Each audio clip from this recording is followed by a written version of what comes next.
we are good to start. I would suggest that we start the session. There might be still people coming in. But I believe we should start. So, welcome everybody. This afternoon session is a follow-up to the session we did earlier this morning. And it's really to talk about still access, but really focusing on the more concrete examples of realizing equal access for all. And we have a very interesting panel here today with us. So we'll briefly introduce our panelists. Hello? How is my hearing? Okay. So I will briefly introduce our panelists before starting. And from the left here, we have Krasimir Simonsky from the Bulgarian ICT Agency, which is officially the executive agency for electronic communication networks and information systems. So the agency that is really implementing the broadband and accessibility strategy in Bulgaria. We have Rafael Ferraz Vasquez from WIPO, from the Copyright Law Division, who is focusing on access for disabled materials. We have Cristina de Castel from the International Federation of Library Associations and Institutions. And Cristina will talk about the role of libraries in enabling access. And last but not least, we have Sébastien Bachelet from France, representing ISOC France, and also is engaged in various other efforts and organizations in France. And Sébastien will talk a bit about the French example of how France has enabled access, or the projects that are being carried out to enable access for all groups. So what I'd like to do is I would like everybody to give a 5-minute statement simply to bring your views and your point of view. And then we will engage the audience and take questions and continue the discussion. So, Krasimir, would you like to continue? Thank you. Well, the topic is specified the role of the government and actually steps to realizing equal access of all. It's pretty wide topic. I mean, I don't think it's not that strange to have it in at least 3 sessions and being touched as a topic in several other presentations here. I can talk about what Bulgarian government is doing for the country in the areas actually where we have kind of not equal access or difficulties, or you have barriers. And with this, I would like to mention briefly a characteristic of the country from the at least European statistics. Bulgaria, although being among the first countries in good internet in big cities, for instance, the capital of Sofia is among the first 10 cities worldwide having good internet. That's a complex index. At the same time, Bulgaria ranked last in broadband penetration. And the reason for this is actually rural areas. And although 70% of the population live in towns, there is big concentration, urbanization of the country, the rest 30% actually live in rural areas, and access to those rural areas, broadband coverage is not that good. And actually that kind of points to the first problem we have here, the investment barrier. And we're talking for areas where the investment usually is not returned, or there is so-called twilight zone, I can call it, an area where either return of investment is negative, or there is potential for sustainability, but the investment barrier is high to return the investment. And this is what I call twilight zone. And actually, we just started a project which is referred to as Bulgarian NGA Broadband Project. And this project actually targets exactly those areas, this twilight zone, where you still have business incentives, but if you invest, you cannot return the initial investment. With our approach, We intend to build the so-called middle mile between the big city and municipality centers in our case, and this solve this problem of this initial investment. Then it will be granted to an operator, and this operator is going to rent the infrastructure, and we believe, and according to our research, our business plan, that this operator can make profit, or this could be sustainable. More or less this approach that we've seen in all over Europe, where we're not unique in this approach, unique in terms of specifics of the country. But I think that's worthwhile sharing and understanding as a model, because it has other benefits which are also worth mentioning. For instance, there is, in those areas, there is demand that's still latent demand, and people still don't realize what benefits those services can bring to them. And that's why in our project we actually have dual purpose.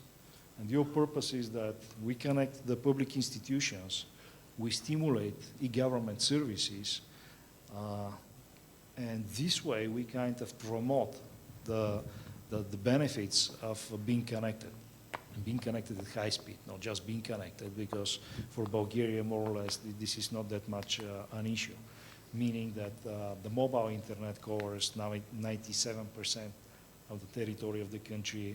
Bulgaria is actually first among the good countries in mobile internet penetration because of that, etc., etc. But when we talk about NGA coverage, which is, I think, the ultimate goal for the next years, then we don't score good in the rural areas.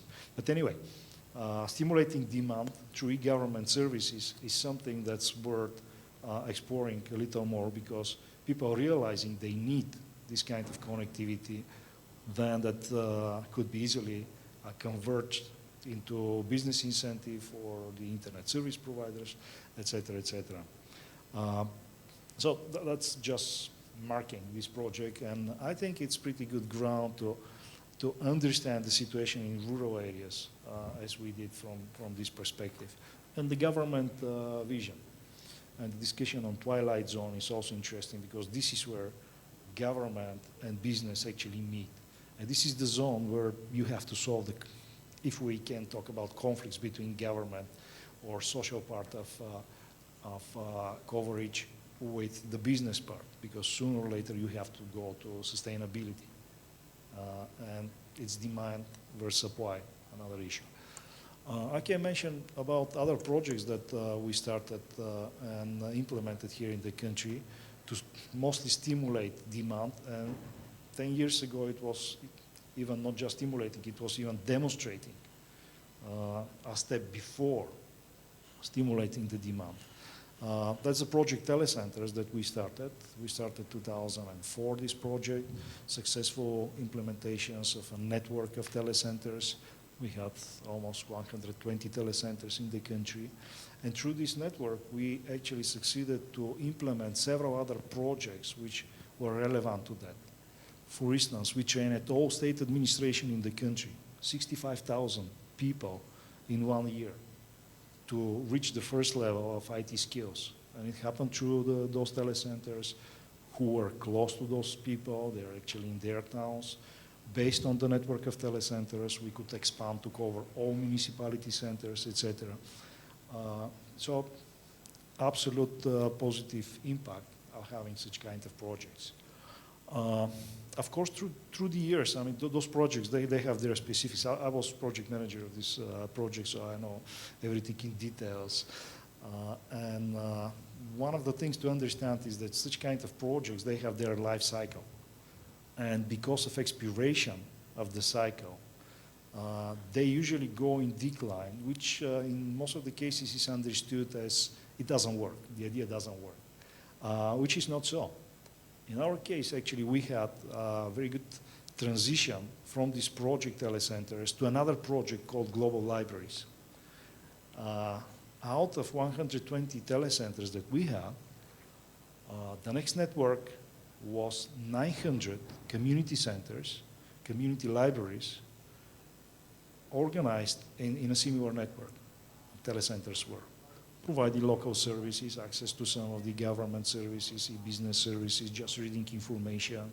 We were talking about very small settlements where those kind of services require assistance.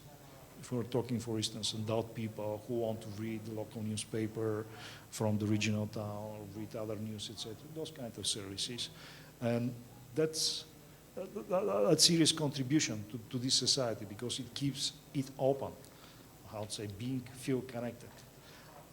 So projects like Telecentres make sense, absolute sense, especially in rural areas, to demonstrate the benefits of being connected, to also stimulate the demand, because you work close with all those people. Right now we're still not abandoning the idea, and based on the global libraries, and based on our e-government aspirations to develop the government cloud and develop e-government infrastructure, which is also part of the agency duties, we also think to use probably the postal office as place where you can convert, I called it real virtuality rather than virtual reality. Meaning you go there, you see a real person, you go and see a real system right there, but it helps you go to the virtual world. So it's real, although it's the virtual world behind that. And we're seriously thinking to use such kind of networks actually to expand the coverage of the government services. Associated with this, I can mention several other projects like iClass, having computers in all schools, connecting all schools to internet, which has its next version now with the next generation access, now having with multimedia, rather than just being connected, etc.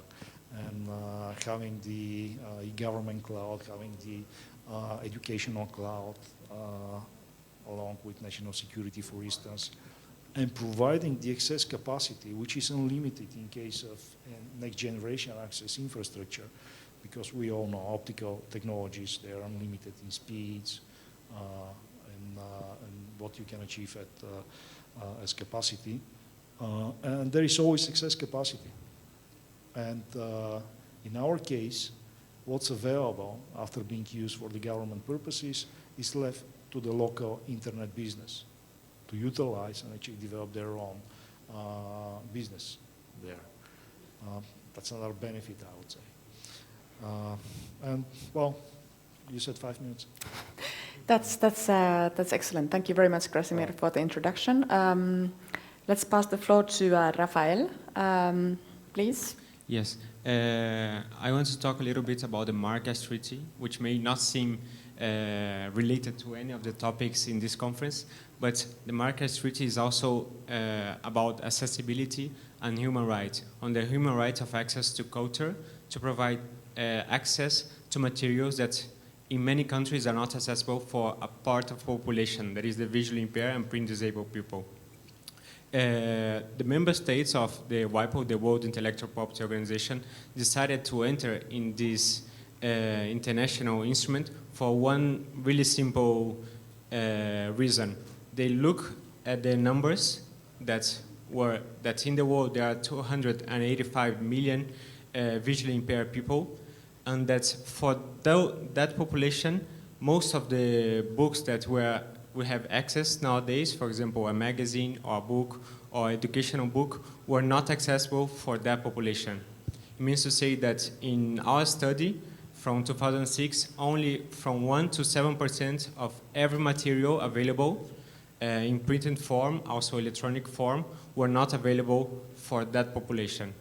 And that took into account, for example, material in English, which is a main language. But if we go to less represented languages, for example, Bulgarian, that number will be even lower. So taking all those data into account, the member state decided to enter in the Marrakesh Treaty, which simply creates a limitation exception to allow the creation and exchange cross-border of accessible formats of works. What do I mean by accessible formats? I mean formats that are accessible for people with visual impairment. It can be Braille format, but also digital books, e-books, such as the EPUB or the DAISY book that we saw in the session this morning. So with this treaty, when all the countries ratify, or at least 20 countries ratify, blind association or libraries will be able to create accessible formats of a book. For example, someone wants to read Harry Potter in Braille version. So they will be able to create the Harry Potter version or import from one country that has already created this format. And this way have a higher number of works accessible for that population. Thank you, Rafael. Christina, Yes. what do the libraries, how do the libraries help equal access for all? So we've talked a little bit already about the role of libraries in providing access to technology, and the Global Libraries Project, supported by the Bulgarian government and the Gates Foundation, is certainly an important part of ensuring equal access to rural communities, particularly, and recognizes that technology alone is not a solution, and that we also need people who can facilitate the access, who can teach the skills for finding information and for evaluating information. And so this model of putting computers and internet access in libraries, in post offices, in places where people can get assistance with their information needs and with accessing government services is an important way that libraries facilitate equal access. I'd like to also talk a little bit about the Marrakesh Treaty and what it means for individuals and how it will work for libraries. So libraries have been quite involved in the process for the Marrakesh Treaty because, as Raphael mentioned, only about 5%, 1 to 7% of books are available in accessible formats. And what this means is that if someone with a visual impairment or with dyslexia, someone who can't physically hold a book, comes to a library and wants to read something, the library or the organization that serves that population can choose to convert the book to an accessible format, or now get an already converted book from another country. And when you're working only in English, this is not such a large problem. There tends to be a lot of material available in English-speaking countries, but where we see this really matters is where we have refugee or immigrant populations who are not the major language group of an area. And this treaty will mean that once it's ratified, when a library or an organization is serving someone who speaks a language that isn't the language of that country, they can get the home language material from the country where it came from. This makes a big difference because the cost to convert material from the traditional format to a digital format to Braille can be as much as $1,500 US just to do that conversion. So obviously a library or an organization serving the blind is not able to afford to convert everything that someone might want to read.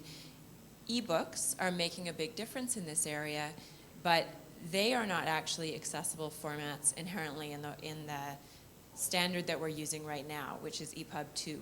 So as we move to the EPUB 3 standard, there are more opportunities available for making the material accessible in its native state. So at the first creation of the EPUB 3 document, that it has more indexing.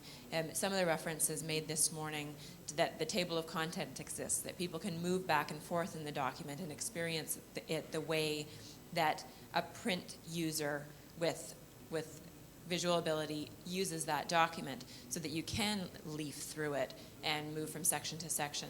So these are important characteristics of the EPUB 3 format and something that DAISY has offered for accessible formats. So we have some new technology standards that are going to make a lot of this much easier. The other thing that libraries are doing along with other organizations that serve these audiences is banding together to create a database supported by WAPO called Tiger? Yeah, ABC, so the name, the Accessible Books Consortium, and then the Tiger Network of putting the materials that are available in every country together into one repository so that people know what has already been converted and can provide easier and faster access. This makes a big difference because when you have a student, for example, who wants to take a course in a college or university, they may never have been asked, the college or university, for the textbook in accessible format before.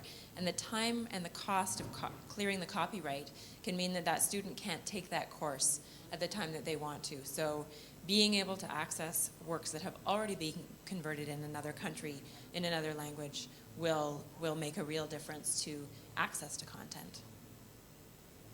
Thank you, Christina. Sébastien, what have you been doing in France to enable access, please? Thank you very much.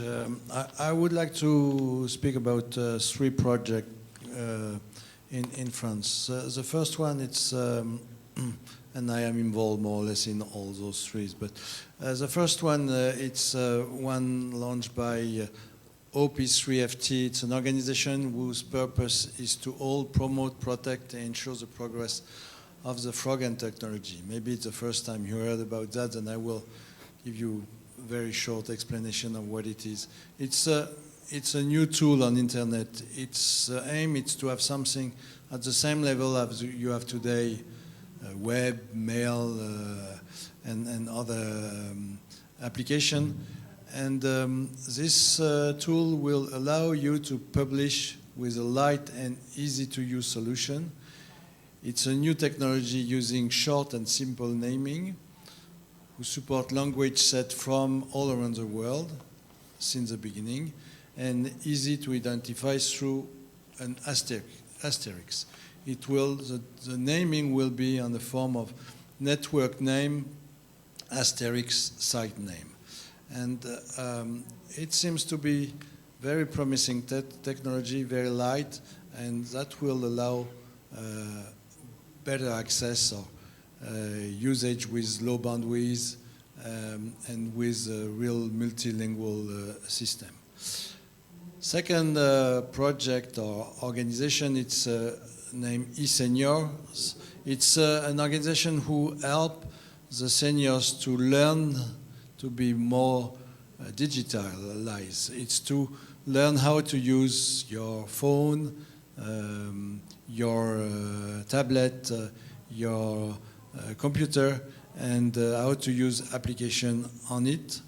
What is interesting is that they start to teach to seniors, and now they are used by a lot of projects at the European level as a group to test. And they become a test group for a new project on e-health for seniors and how they use the technology for when they are questioned about illness or about how to access internet. And it's a really very interesting organization. The third one, it's one you may know, it's AFNIC, who runs the .fr. We, as I am board member of AFNIC, we launch a foundation to support projects in the field of solidarity using internet. And we will use all the benefit from the .fr, put this money aside in the foundation and use this money to help project within France to better use the internet. That's the 3 projects I wanted to talk about now, and if I will be able to come back, I will tell you a bit about what's happened in the French IGF 2 days ago around this topic. Thank you. Can you please repeat the name of the technology with the name asterisk? Frogans, F-R-O-G-A-N-S. Thank you. You're welcome. Thank you, Sebastian. Krasimir, do you have a comment? Yes, I just want to add something to what we've heard about the blind people, because I had a project to train blind people, and just out of experience, it's really emotional when you train such kind of people with disabilities, etc. And we were very afraid in the beginning how it's going to work, and in the beginning it was really hard.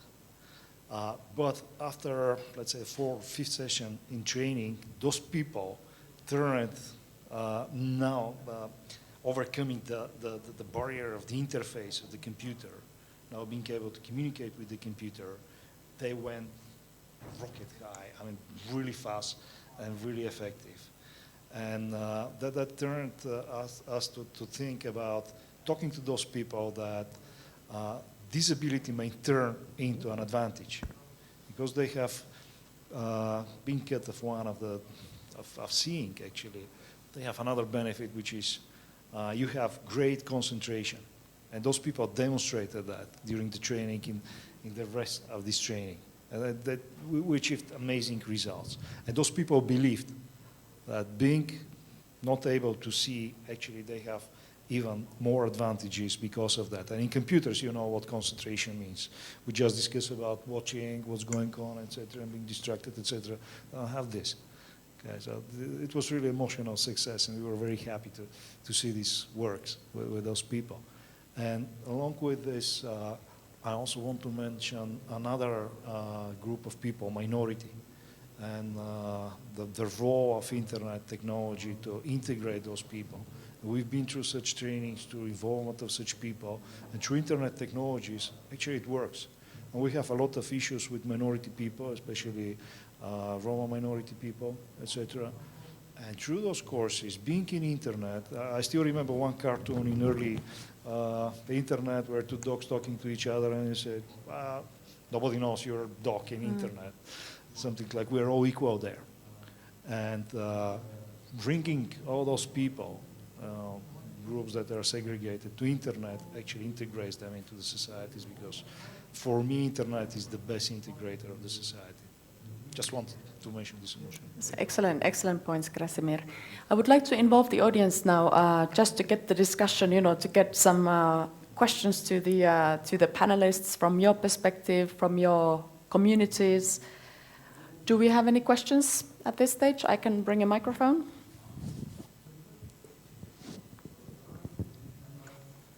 Anybody? Can I also ask a question? I have also questions. Please, Krasimir, continue. From the government perspective, or I don't know, maybe professional perspective out of this, because I'm in the government just for 2 years. Before that, I was on the other side, this including the business. What I found as the most serious issue in such kind of projects is the balance between social and business. Because to become sustainable, you have to go to the business side. You have to find some business incentives. You have to find some motivation for this to continue. Okay? And on the other side, all we're talking here is social, and the issues that we are addressing, covering the rural areas, involving people with disabilities, integrating minorities, etc. It's all fall into the social part of the things. And the question would be, what should be the balance? What should be the magic formula to combine this? Maybe, Sebastian, you mentioned the eSenior project. I think this is a very exciting and relevant experiment, because Europe, of course, is an aging society, aging population. And, we already said, I think, in the previous session that many of the people above 70 are amongst those who don't really feel comfortable on the internet, etc. So going back to Krasimir's point there, how was this project funded, the eSenior project in France? Who was behind it? Was it government promoted? Was it a social, civil society initiative? Do you have plans to commercialize, or how do you plan to keep it going in the long run? Thank you for the question. I really think we don't need to commercialize something to do good things for the people, and we need money. That's a point. But we are running under a non-for-profit organization, and the money is coming from project, and we get project either from local authority or for the European project if we participate to one. Now it's a little bit easier to get funding, as we are see as an organization who can test what it's proposed, and I guess both the people who want to push a project and the Europe needs to have this feedback prior to launch it in a bigger group, and it's where we find the money, and I hope that we will still be able to have a lot of non-for-profit organizations who run things for people in the future. Thank you. And from Casimir, your point of view, I mean, as the government representative in this, how do you think that government can best promote, the access? We discussed a bit the rural areas where I think the government role can be quite clear in terms of, state aid, state-funded projects, etc. Perhaps some regulatory changes. But in the areas where we start addressing separate communities, whether it's the seniors or disabled materials, is this part of your government, let's say, program? Do you somehow proactively address this? Yeah, I think we come to the point asking about the role of the government, this is because talking about the social role, at least from investment part of that, as a government. I mean, who else is going to invest in this other than philanthropists or funding organizations, etc. So the government should play this role. And it should first understand the role of internet, the role of technology for achieving social goals, and in this case, behave as social entrepreneur. Because at the end, this brings development for some of the areas. If there is any business potential, that kind of reveals this potential, etc., etc.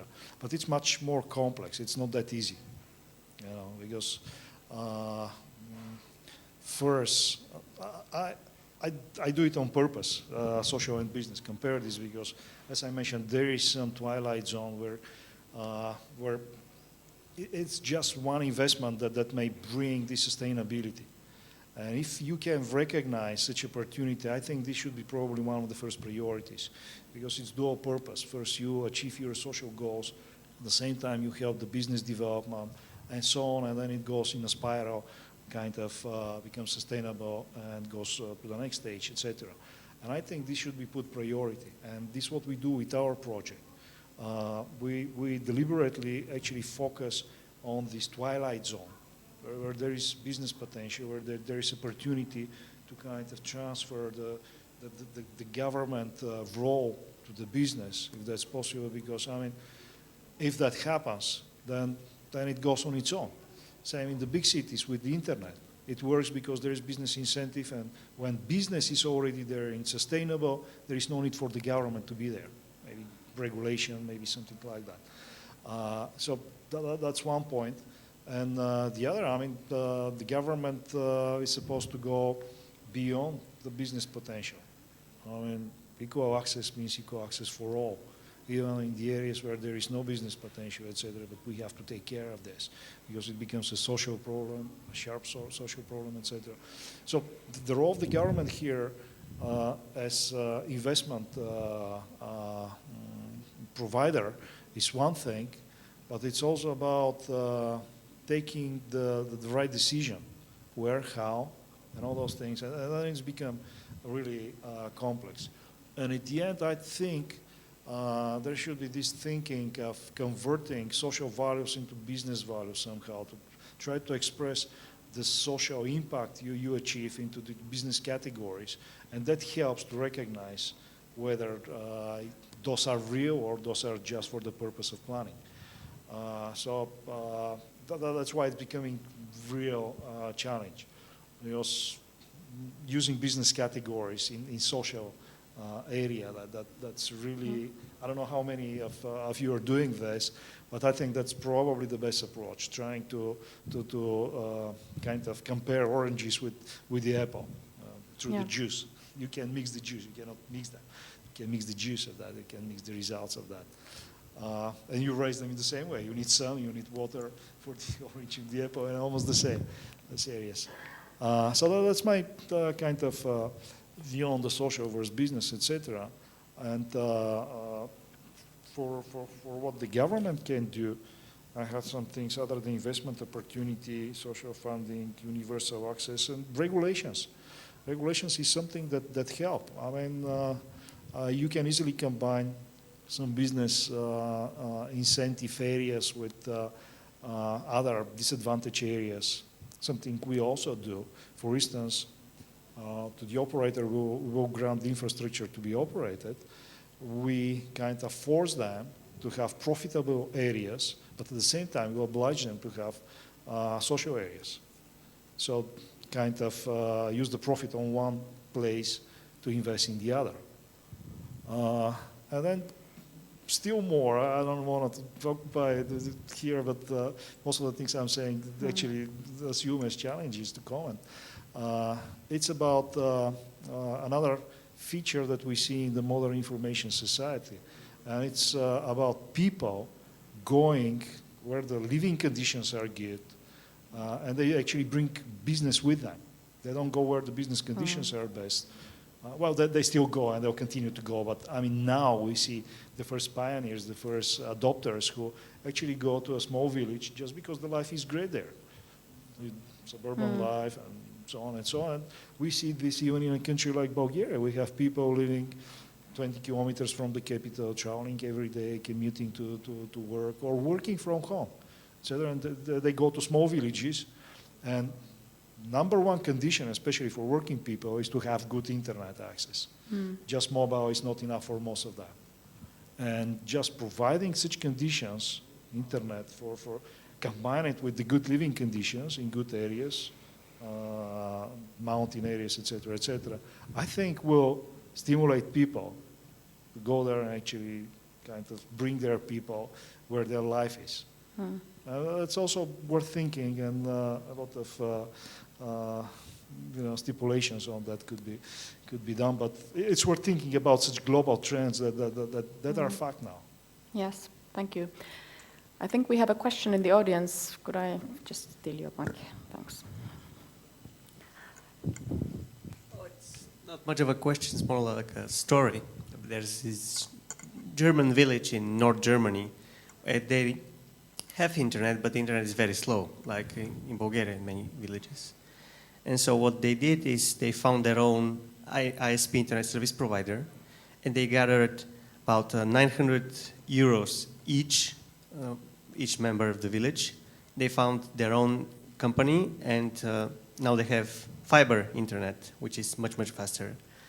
And so my point is, if we are able to raise the standard of living, because people will form together and there'll be a business opportunity for them, and they will solve their own problems.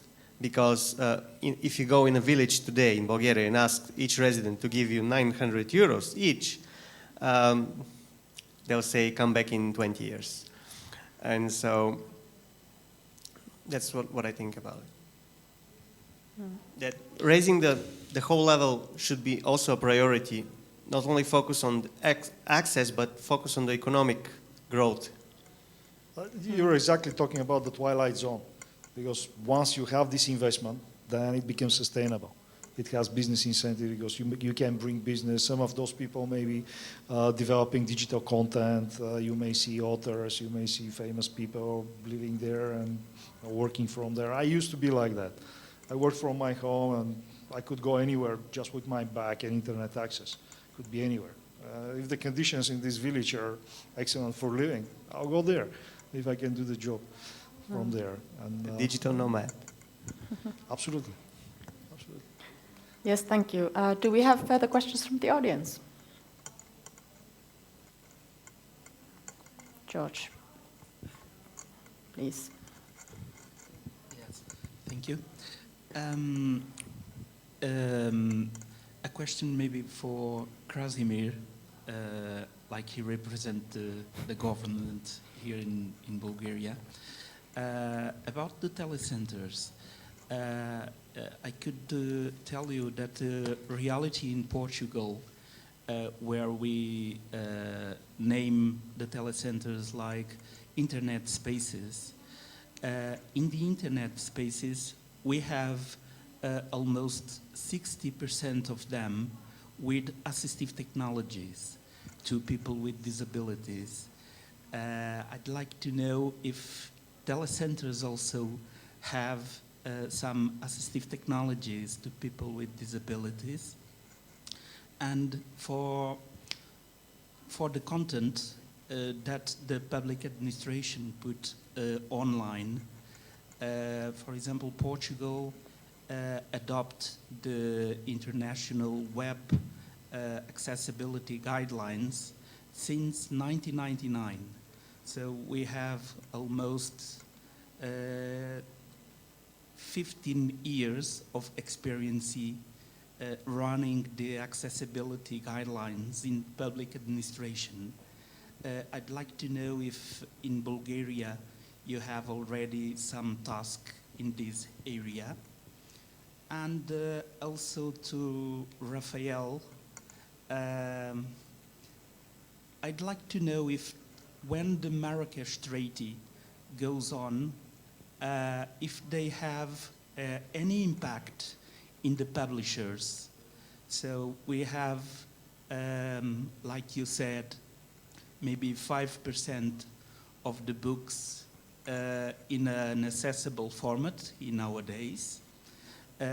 Producing an accessible book is very expensive, like Christina said, and the users, I know that the users dream with the possibility of go to a library and buy a book and read the book in a special format already made in the origin of the producing. This is a dream, or Marrakesh Treaty could, in fact, push the publishers to make more accessible books. Thank you. Thank you. Panelists, please, who will start? Government first. First, I should say that there is difference from a government to government, and even inside government. I mean, government is like a country itself, with so many departments, etc., even people with different understanding, different level, etc. So when we say government, we should be careful. So it's really very, very strong to say I represent the government, but yeah, in this panel, I'm the one from the government. First, let me share that we learned from the experience you had in Portugal about developing networks of telecentres. So we use some of your experience. Talk about disability options and having special devices, etc. Other than special software, unfortunately, we did not invest in more than that. Access, etc. Okay, but I mean, special tools, not at that moment, because I mean, I'll say that we try to capture as many as possible first visitors over there, and to be fair, people with disabilities were not among them as enthusiasm. Sorry to say that, but well, kind of measuring the impact of having the telecentres, we mostly focus on demonstrating the benefits of the information society. And again, it's unfortunate because, as I told my experience with training blind people, it turned out to be probably good investment for bringing these people back to the business, back to the society. I think it's worth all this. And after that, we actually invested in some software, invested in a printer in one of the telecentres where we had a school for blind people, actually, and went into collaboration with them to use their facilities for the purpose, etc., but not as the same level as you did in Portugal. And it's worth the investment again. The other one, the web access, not as in your country. We still owe to those people, owe a lot. On the impact of the Marrakesh and the publishers, I think not only the Marrakesh called the attention to the need to provide access to formats that are accessible, but also there's a whole set of environments that helped publishers to become aware of the need. For example, the United Nations Convention for Persons with Disability, and as well the new technologies that facilitated publishers as well to create accessible formats easier and in a cheaper way. So what was really complex and difficult to create an accessible format 5 years ago, now the publisher could make what we call born accessible formats with almost no cost for them. So I think that in the near future, we're going to see more and more accessible formats books for sale on regular retail stores, online stores, and also on libraries. I believe it's more common. And also on publishers, they are also part of the Accessible Books Consortium that Christina mentioned. And they developed together with ABC and the other partners of ABC like IFLA, a charter of good practices for accessible publishing. So there we have a series of principles that the publishers agree to follow to create accessible formats from the beginning when they create a book and they make accessible. It may seem a little futuristic, but it's not. You have major publishers that are already adhered to this charter. For example, Elsevier and Perkins International are two major publishers that have already accepted this charter of accessible, born accessible books. I don't know if Christina wants to add. Yeah, I wanted to contribute that this is an area where libraries and publishers are trying to work together, because although many of the multinational publishers are aware of the opportunities in the new technology standards, in the new formats like EPUB 3, smaller publishers do not tend to be as aware of the opportunities that are out there. And so by individuals who are speaking with publishers or working in the book industry, by libraries talking to the publishers and distributors they buy from, we can increase the awareness of publishers that there are better ways to publish digital books that make them accessible from the outset. And I think that that's quite important, is to raise that awareness with the small publishers that are in each of our countries and operating independently, because we do have much greater awareness at the level of the Elsevier or the multinational commercial publishers. What's important, I think, with accessible formats is that on the whole, when I've spoken to publishers, they are not threatened by the idea of libraries or organizations breaking technical protection measures for this specific purpose. And since we have had so many challenges in this area in working with other industries, the fact that this doesn't seem to be quite as contentious an area is positive from a library perspective, that the idea of a circumvention of a technical protection measure for the purpose of making something available in accessible format, as long as it's ensured that it won't be redistributed to a non-authorized entity, that is permitted and is appropriate. Thank you, panelists. Another question. Technical remark, thank you.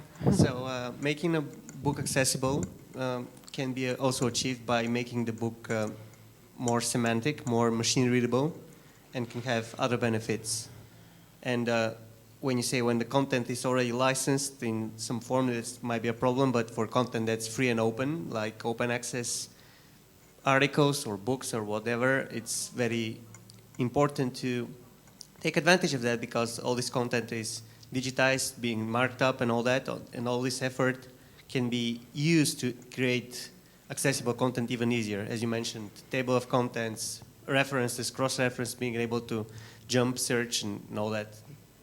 Yeah, the metadata behind EPUB 3 is far, far better than previous standards. So we're all better off if publishers begin to publish using the new standards and marking up at the level that an accessible format requires, because it means that the entire publication is more available to everyone.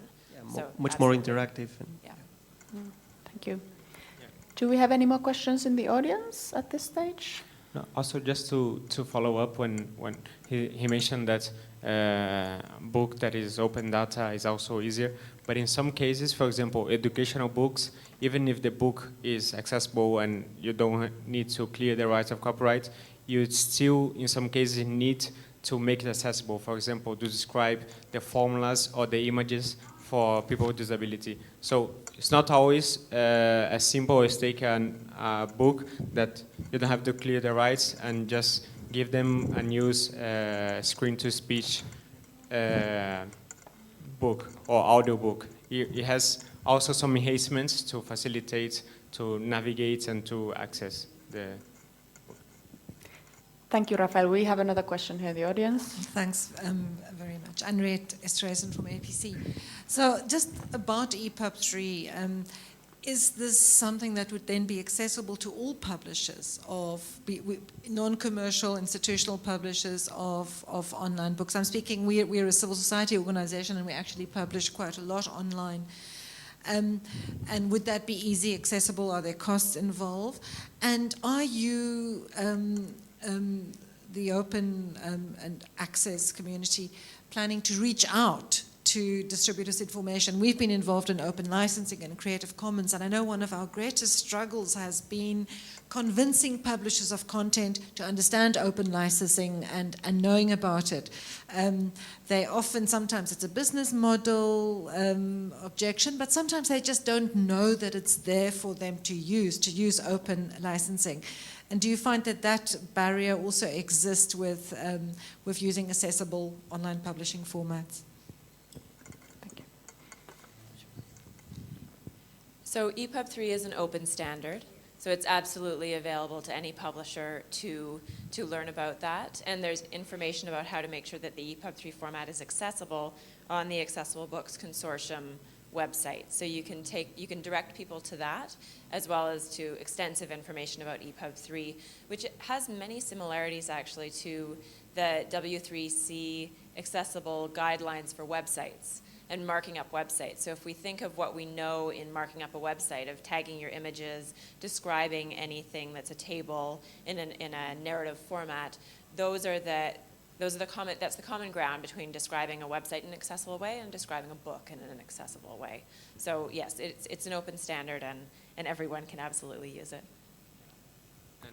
And on the question about open licenses, I believe some publishers, they have their own open license in some case, because if you see Creative Commons, it's simply one type of license that can be another open license that's not necessarily Creative Commons. So what I usually hear from publishers, unfortunately we don't have a publisher here to speak by themselves, but is that they are of course concerned with their businesses. But on accessible formats for print disabled and blind people, also on the Accessible Book Consortium, they have been collaborating, and on the Tiger database that Christina mentioned, since 2014, for example, we cleared the rights of 12,000 books. So in 12,000 occasions, they clear the rights to and allowed an accessible format to be distributed to visually impaired people. So they are collaborated, but of course they are always concerned about their businesses. Thank you. Did that answer your questions? I think so. You had another comment, please? I just wanted to say that even for images, it's useful to everyone to have the image marked up with the text attribute. It helps for searching, finding the image. It also helps in a low bandwidth situation when you have a matter connection, say roaming, then you say to the browser, turn off images. And then it's very useful to have a text. So I think this effort is worthwhile, should be made in the future as much as possible. Thank you.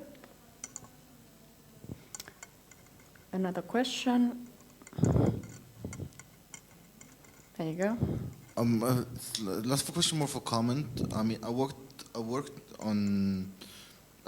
I did my internship on EPUB as a standard, just looking at and how to use it for publishers, and it's been mostly used for books because back with the EPUB 2 and before, it did not support displaying like technical information, like sort of equations and stuff. But now with EPUB 3, you can do that. So I think maybe there should be more raising awareness of these new features so that more different forms of publishers can also take on EPUB as a format. Well, actually, last week I heard for the International Publishers Association that they are adopting EPUB 3 as the standard, as the publishing standard, exactly for that reason. So probably EPUB 3 will be more and more common among publishers. Thank you. Do we have more questions? Not at this stage.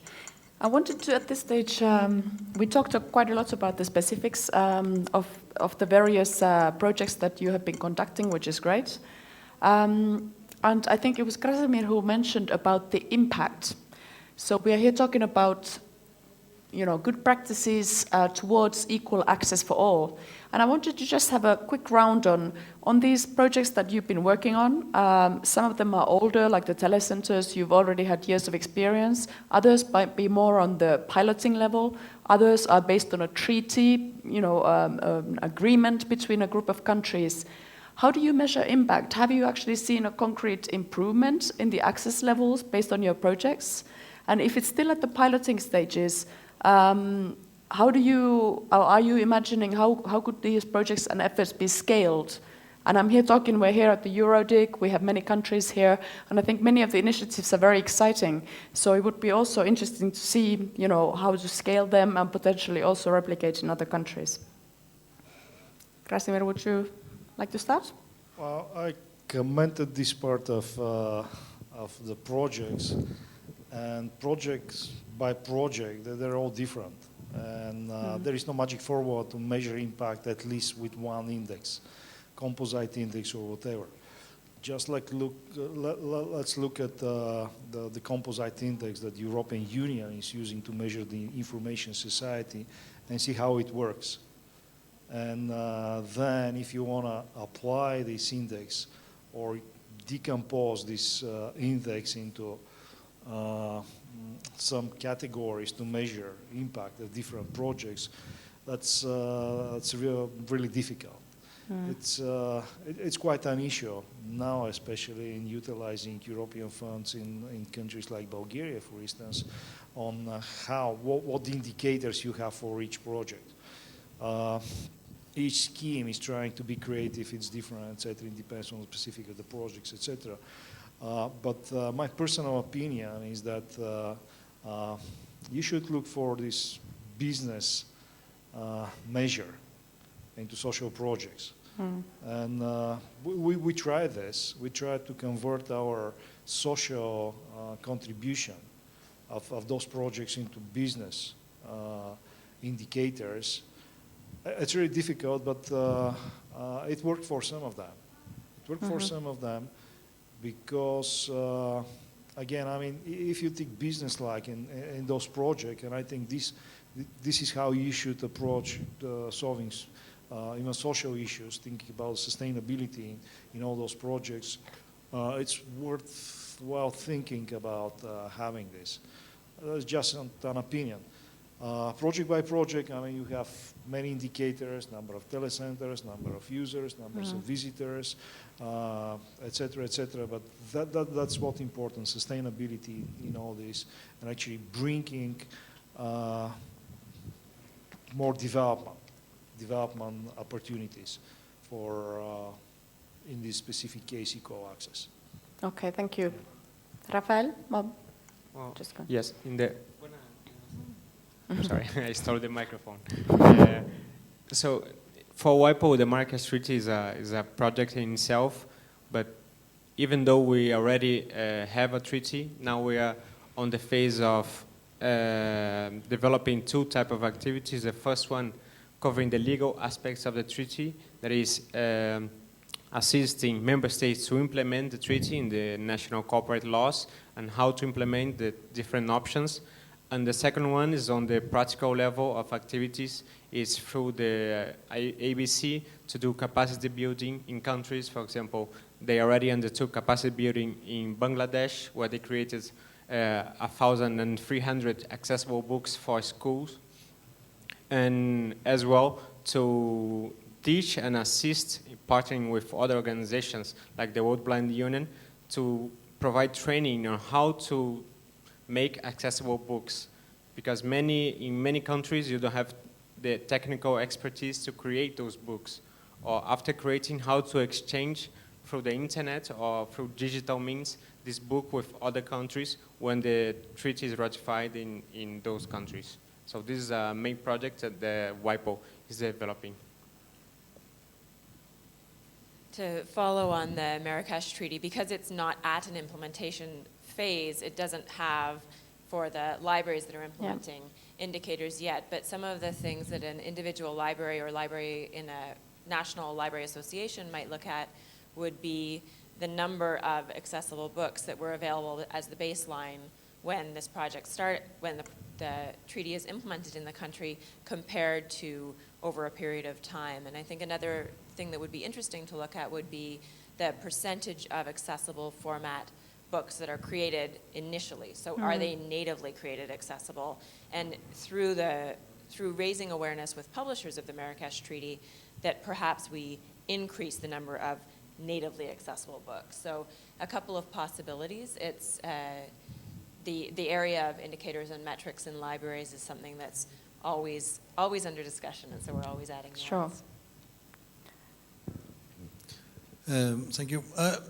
I already talked to you about e-senior. Of course, one of the parameters is the number of people who are trained, but what is important also is how many people participate in further projects and become testers, that become involved in European projects and so on. And that's a very good way to measure. I would like to take 2 or 3 examples that was discussed at the French IGF to answer your question. It's, for example, solidarity. It's a potential of digital who allow to express themselves through education and training concept. And we had different projects explained. One is named Web for 3, show how digital could help reduce the social divide, first by creating job and training about 100 young people less than a year from them to find employment or return to school for higher education. And digital, it's also an impact who must multiply for educational strategy. And of course, one of the main examples is MOOC, and there were some examples in high school, engineer high school in north of France, but also some project of MOOC done by the organization of, what is in English, Organisation Internationale de la Francophonie, organization of the Francophonie at the international level. That's some example. I can talk even more, but that's, I would like to have more feedback from the audience. Discussion. Exactly. Yes, if it's possible. Audience, any comments? Questions? George? Okay. And do we have anything online? No.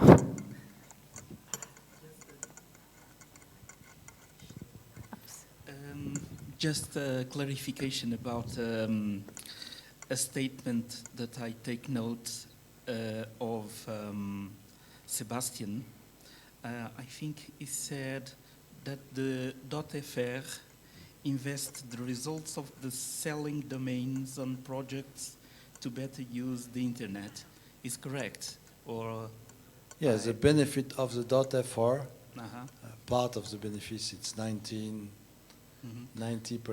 but it's a huge amount. Do you know if any kind of these projects are about digital literacy? And you know, for the moment we set up the foundation, and the foundation will, or is getting now the money, and we'll launch request for proposal, and depending of the project we will, this foundation will receive, the money will go to those projects. That for the moment it's yes, there is nothing yet done. It's starting this year. Okay. Seems me a good idea that the others .fr, .pt, so on and so on could also make this kind of approach, I think.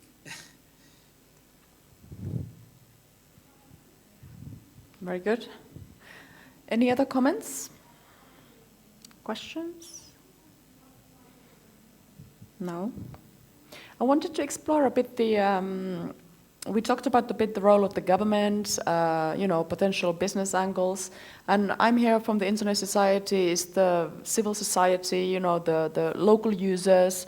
Typically, we in our organization, when we talk about the internet development, we always think about the bottom-up approach. How can the local community impact the internet development, be part of it, participate in this development? And I just wanted to understand how you in your projects have included and involved the local community. And is there a possibility, for example, with government, for end-user individuals to participate and have a say in the broadband development? Is there a possibility for that? Local government, important player.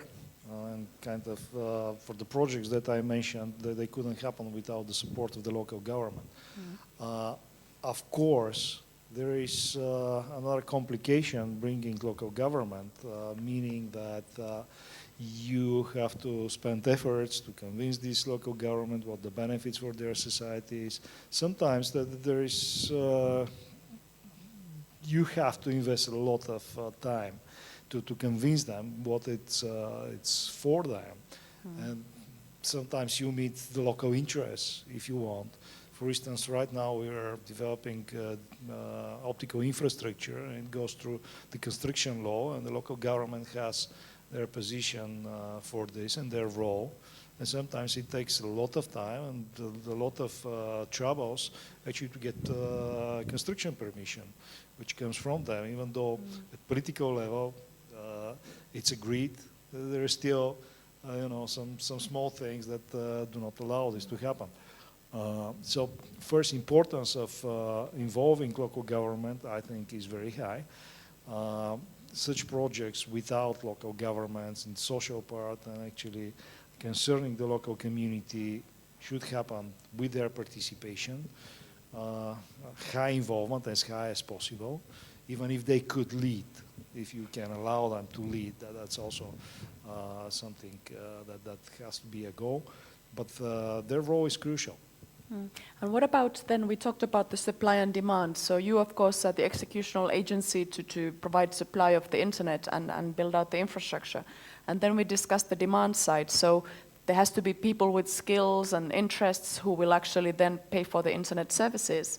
And it's, of course, very important to consult even these people in the process of building the supply to understand what are their requirements, how can you perhaps promote the local content creation, etc. Has the government, do you have any programs on that? Do you focus on the demand side promotion at all?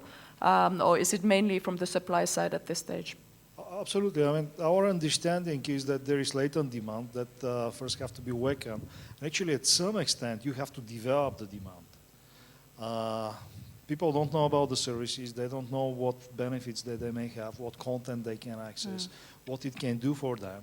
But sometimes we are witnessing a lot of examples when the service comes with the application, for instance, and actually an application develops the demand. And almost the same model should apply to such kind of projects. I mean, you really have to think of developing the demand for those services. Most of them are not well understood. For instance, you have to go to the local hospital and tell them what remote medicine approach can do for them, and even demonstrate this. And they don't realize that. Some of them have heard about operations over distance, kind of things. But until you implement something, or at least you demonstrate, develop, if you want, mock-up of the service, it doesn't work.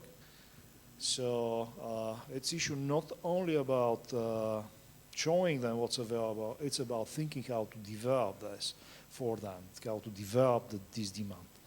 And in our case, we work through e-government services. So bringing e-government services, stimulating e-government services, stimulating local government to develop and provide those services is actually one of the approaches to stimulate the demand.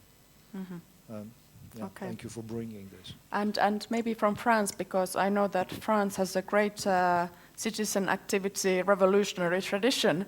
So, and as far as I understood, Sebastian, your projects were to large extent also driven by local community and civil society. So maybe you would like to share some insights on how these projects have been driven as opposed to the kind of government-led projects or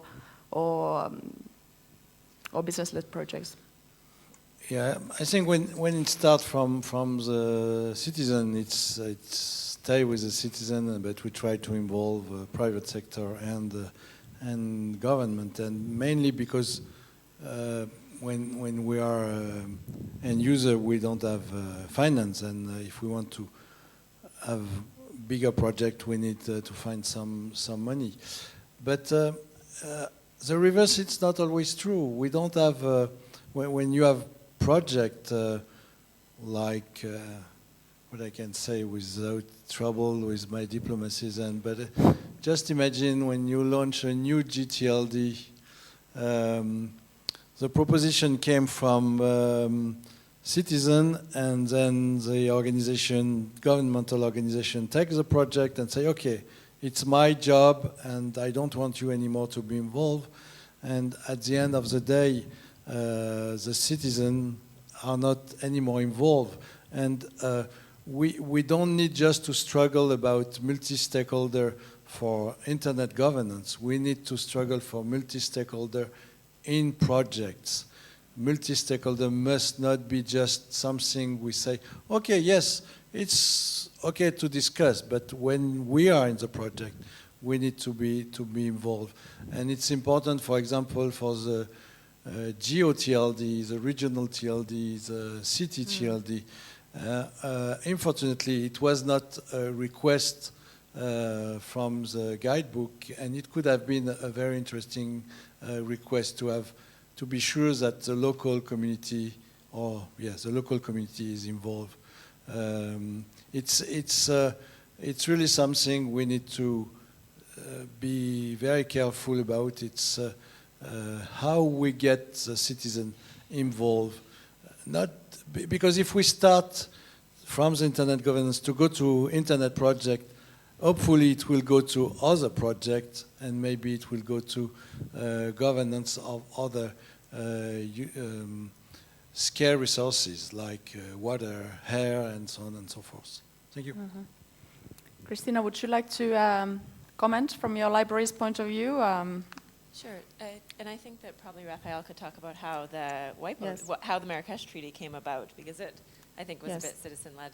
Yeah. So the way that the IFLA works, the International Federation of Library Associations, is made up of, at the front line, libraries who belong to national library associations, who then belong to the International Federation. And so, in fact, the way that initiatives come forward is from libraries and library staff working in individual countries. So the members of the committees are people who work in their local libraries and participate on a national level. So it is a mechanism by which anyone in any library in a country anywhere in the world can actually be participating in influencing an international treaty or influencing the direction that a project or an initiative takes. So we work probably very much like the internet, Yes. like ISAC.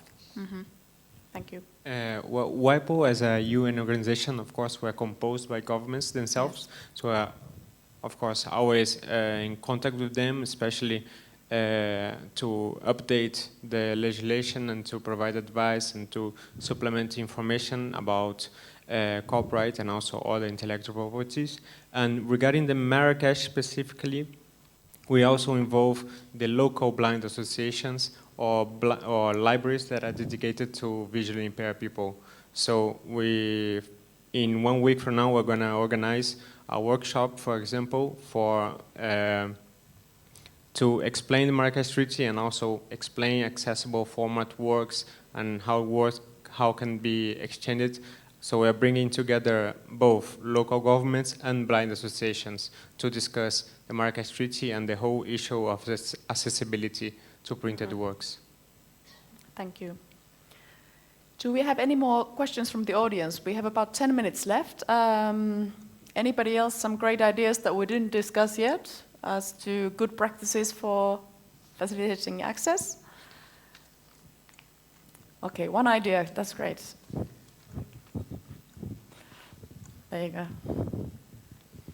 Well, maybe, I'm not from Europe, but just my organization and IFLA has developed a policy brief on public access because, I don't think this seems to be a problem in Europe, but in other parts of the world, public access is not taken seriously as a solution to access for all.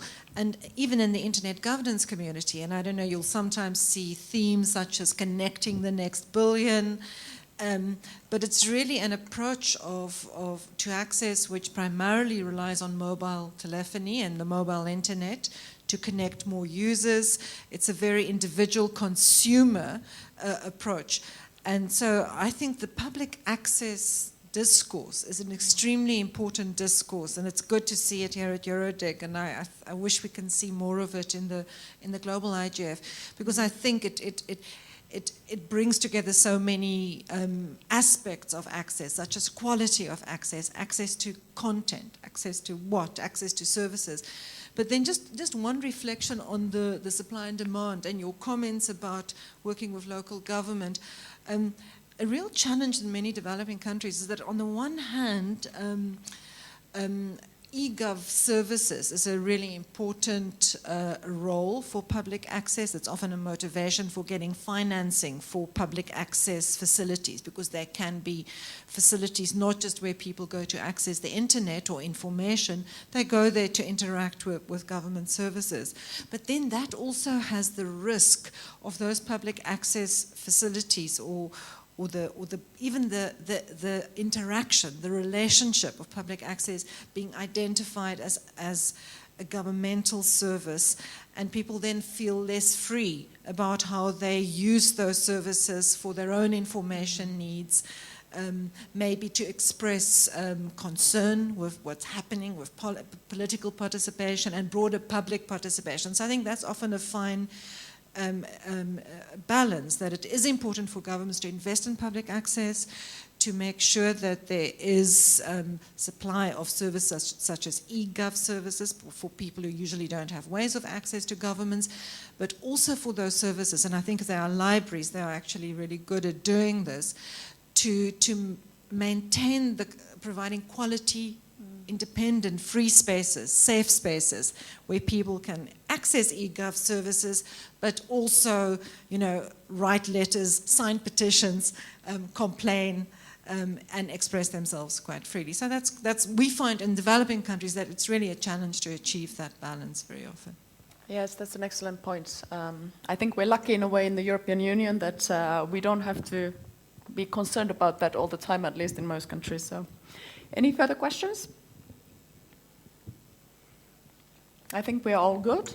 Would you like to have a last comment? Yes, challenged by this comment. To be fair, in our experience that we had with this project, we had no issue like that, just the opposite. I mean, it's actually the government not concerned about people having access to that, but kind of not providing enough feedback, or not seeing enough feedback of what's done, and et cetera, et cetera. And e-government services is not just, filling blanks or whatever. It's exactly getting feedback also from the local community about what's available, what are the needs, what are the issues, et cetera, et cetera. So if it's the right local government, it will be in support of this, actually. But I don't know, I haven't sensed this as an issue. But you brought another thing that I start thinking, and we have not entertained this topic. It's about developing IT skills, which seems to be essential for the equal access. And it's actually prerequisite to have access. Sometimes just training people in IT skills, it's demonstrating what they can do, how they can do the things, how effective they could be, et cetera, et cetera. And that brings incentive to them. And for countries like Bulgaria, access is not anymore a problem. You can always have at least mobile internet at affordable price, etc. And it's about, you're scared still by the computer and internet, and it's not just how to use Word, etc. You need new internet skills, you need new communication skills, you need new skills on how you can collect information, sort information, select information, etc., in this ocean of information, etc. Those kind of skills I'm talking about. And the people in those areas, they're afraid of the information they see and this flood of information. Even we are, cannot handle all this with. Right now we have two screens we cannot watch in the audience and us, and the laptop on in the knees. So IT skills, I think, is an important issue and an important allowance into the digital society. And it's become an issue. It's not just basic skills. It's more communication skills. And I think also it's ICT skills. I mean, it's an issue at an EU level. It's all the time in the new digital agenda, in the top development priorities.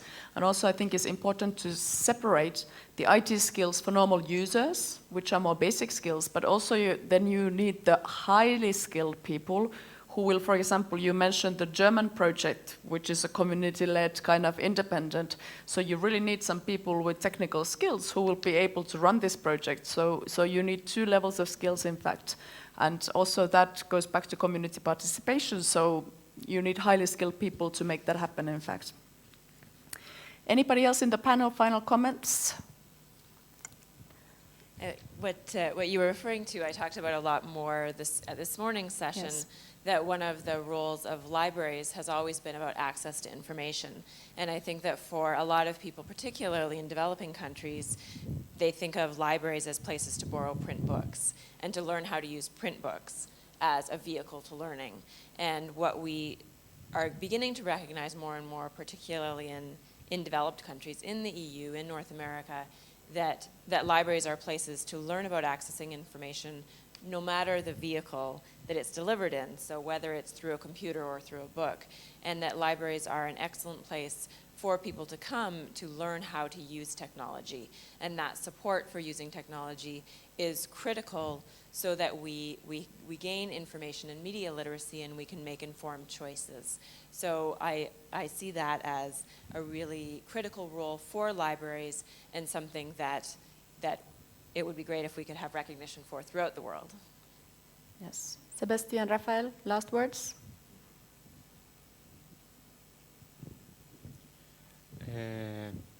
Well, in conclusion, on accessibility, we usually also hear from the World Blind Union that it's important to provide accessibility to that population has a visual impairment.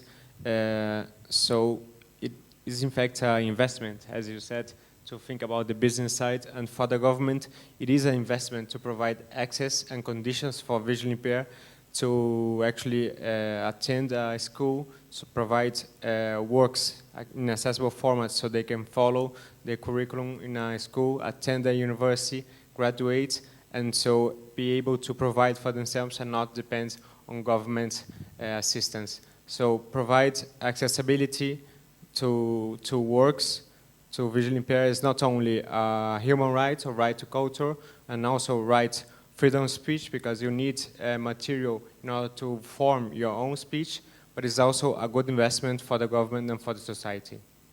Thank you. Equal access for all, it's need to have the involvement of end user. We can't just wait for the government, for the local authority, or for others to do something. And my last word is get involved, end user, to all those issues, and you will be better in the future. Thank you. Well, on that very perfect and pointly last note, I would like to close the session. Thank you very much, all the panelists, and to our loyal audience. So we hope that we're going to continue the discussion in the EuroDIGs going forward. Thank you very much.